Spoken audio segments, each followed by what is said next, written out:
Gjuha është elementi themelor I identitetit. Gjuha po na rrezikohet dita ditës edhe si me thonë entuziasmi ose vullneti edhe I fëmijëve edhe I prindve me I çu fëmijë nëpër shkollat shqipe për fat keq po zbehet.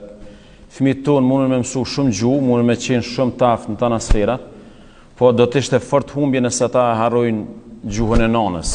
Që është elementi I parë. Elementi I dytë është që e ruan një identitet, është historia e përbashkët. Historia e përbashkët e një shoqënie.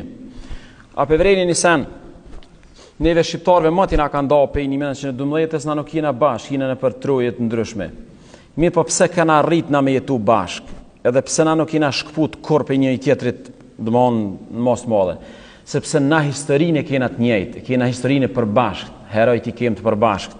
Domethënë, se don me zhduk, me asimilu një popull, duhet mja tjetërsu ose mja fshi historinë, me lanë pa histori, ose eventualisht mja hiq të drejtën e narracionit për historinë.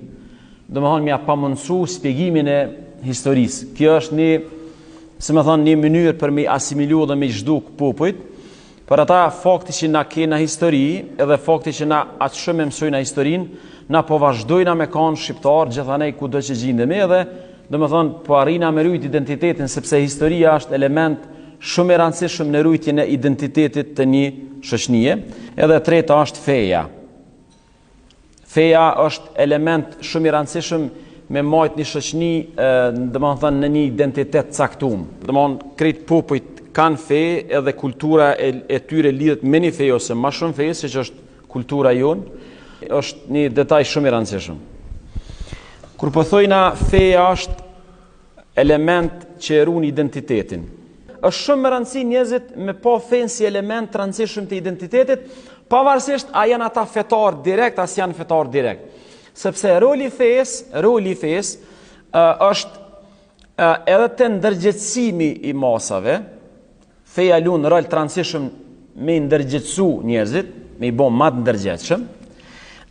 Feja luan rol me I dhon kuptim jetës.